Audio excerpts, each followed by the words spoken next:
दोस्तों, मैं पल्लवी आप सबका फिर एक बार मैत्री दोस्ती कॉर्नर इस YouTube चैनल पर स्वागत करती हूँ। और आज बोध कथा इस सेगमेंट में हम एक कथा जानेंगे जिसका नाम है द पर्पस ऑफ लाइफ। दोस्तों, बहुत साल पहले की बात है। एक गांव में रामचरण नामक एक सज्जन रहा करते थे।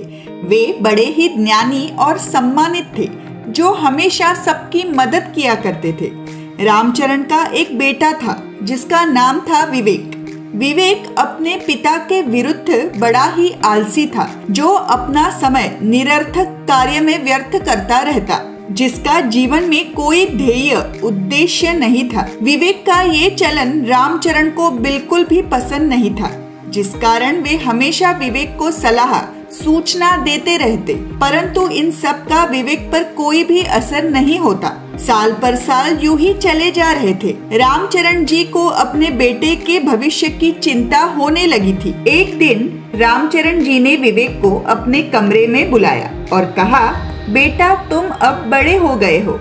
तुम्हें अपनी जिम्मेदारी को समझकर अपना जीवन उद्देश्य पूर्ण जीना होगा। ऐसे ही समय बर्बाद करते रहोगे तो आगे तुम्हें बहुत तकलीफ होगी। इसीलिए आज मैं तुम्हें एक चीज दूंगा जिससे तुम्हारे जीवन को मार्ग मिलेगा। ये कहकर रामचरण ने एक थैला विवेक के हाथ में थमा दिया। विवेक ने थैला खोलकर देखा तो अंदर थोड़े कपड़े, पैसे, अनाज और कुछ खाने की सामग्री और एक नक्शा था। रामचरण जी ने कहा, ये नक्शा हमारे परिवार के गुप्त खजाने का है। अगर ये खजाना तुम्हें मिल गया तो तुम्हारा जीवन सुख और आनंद से भर जाएगा। जहाँ खजाना छिपा है वह जगह हमारे गांव से बहुत दूर है। इस कारण मैंने तुम्हारे थैले में जीवन की आवश्यक चीजें रखी है। ये सुनते ही विवेक बहुत खुश हुआ और पूरी तैयारी कर अगले 1-2 दिन में ही निकल पड़ा। विवेक को काफी दूरी पार करनी थी, जिस दौरान उसने पर्वत, नदियाँ, खेत, निर्जन स्थान, जंगल पार किए। दिन हफ्तों में और हफ्ते महीने में बदल गए। उसे काफी अलग अलग तरह के लोग मिले। किसी ने उसकी मदद की तो किसी ने उसको ठगने का प्रयास किया। अपने लक्ष्य तक पहुंचने के दौरान विवेक को अच्छे और बुरे का फर्क समझ आने लगा। अलग अलग लोगों के साथ ही अलग अलग ऋतु बदलाव का सामना भी वो कर रहा था। ऐसे में हर स्थिति में कैसे एडजस्ट करना, इसकी उसे सीख मिली। आखिरकार खूब मेहनत कर विवेक निश्चित स्थल पर पहुंचा। दिए हुए नक्शे पर एक विशाल पेड़ था। खजाना यही होगा सोच विवेक ने पेड़ के आजू बाजू खुदाई शुरू की। उसने काफी जगह खोद डाली। पूरे 2 दिन तक खूब प्रयास किया, पर उसे कहीं भी खजाना नहीं मिला। आखिरकार तीसरे दिन उसने घर वापस लौटने का निश्चय किया। घर लौटते समय वही सारी जगह, मौसम और हालातों का सामना उसे करना पड़ा, पर इस बार उसने सुकून से सारी चीजों का अनुभव किया। कई जगह बदलते मौसम, सूर्यास्त, सूर्योदय, विभिन्न पक्षी, फूल, पेड़ देखने के लिए वो खासकर रुका। कई अलग अलग लोगों से मिलकर बातें की। दोस्तों, इस सफर दौरान उसने अपने साथ लाया हुआ सामान भी खत्म हो गया। ऐसे समय पर कई लोगों ने उसकी मदद की। कहीं पर उसने छोटा मोटा काम किया और पैसे की कमाई की, जिससे उसने आवश्यक सामान खरीदा। बदलते मौसम दौरान खुद के लिए आश्रय ढूंढा। इन सारे अनुभवों से उसे काफी कुछ सीखने को मिला।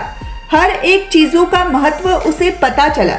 ऐसे ही सफर शुरू रहा और आखिर लगभग 2 सालों के बाद वो घर पहुंचा। घर पहुंचते ही सर्वप्रथम वो अपने पिता से मिला।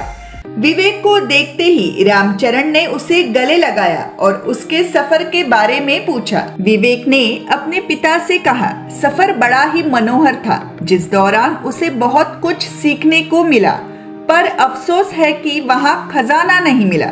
शायद से पहले ही कोई ढूंढकर उसे ले गया।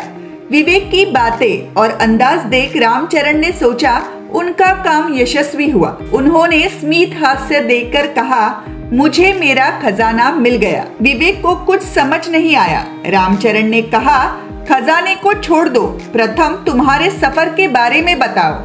इस पर विवेक ने कहा, जाते समय मैं थोड़ा जल्दी में था, इस कारण सफर का मजा नहीं ले पाया, परंतु आते समय मैंने पूरी तरह से हर चीजों का आनंद लिया, अनुभव किया और उनसे कई बातें, कला कौशल्य सीखे। जीवित रहने का प्रयास क्या होता है ये समझा। ये 2 साल का सफर एक यात्रा थी जिसने मुझे बहुत कुछ सिखाया। इस पर रामचरण ने कहा, बिल्कुल सही कहा। तुम्हें मिला हुआ ये ज्ञान और अनुभव ही मेरा असली खजाना है। जीवन में ध्येय होना जरूरी है, क्योंकि ये ध्येय हमें नियमित काम करने की प्रेरणा देता है, परंतु वो ध्येय पूरा करने के लिए किया हुआ सफर हमें बहुत कुछ सिखाता है और जीवन को मूल्य और उद्देश्य देता है। The purpose of life. दोस्तों, इंसान छोटा हो या बड़ा, स्त्री हो या पुरुष, अमीर हो या गरीब, उसके जीवन में ध्येय होना बहुत जरूरी है, क्योंकि हमारा ध्येय हमें आगे बढ़ने की प्रेरणा देता है। और दोस्तों, ध्येय जितना महत्वपूर्ण होता है, उतना ही उसे पूर्ण करने के लिए किया गया प्रयास और सफर, क्योंकि इस सफर दौरान मिले हुए अनुभव हमें आगे जीवन अच्छे रूप से जीने के काम आते हैं। इसीलिए ध्येय के साथ ही उसके सफर का भी आनंद ले। Life is a journey, so enjoy it. तो दोस्तों, ये थी आज की बोध कथा। कैसा लगा ये वीडियो मुझे कमेंट्स करके जरूर बताएं। पसंद आया होगा तो इसे जरूर शेयर और लाइक करें, और मैत्री दोस्ती कॉर्नर ये चैनल जरूर सब्सक्राइब करें और हमारा मित्र परिवार बढ़ाए। इसके बगल में जो बेल आइकन है वो भी दबाएं, ताकि जब भी मैं नए वीडियोस डालूंगी आपको नोटिफिकेशंस आ जाएंगे। तो फिर मिलेंगे ऐसे ही कई नए विषय पर गपशप करने के लिए। तब तक के लिए स्वस्थ रहे, खुश रहे। धन्यवाद।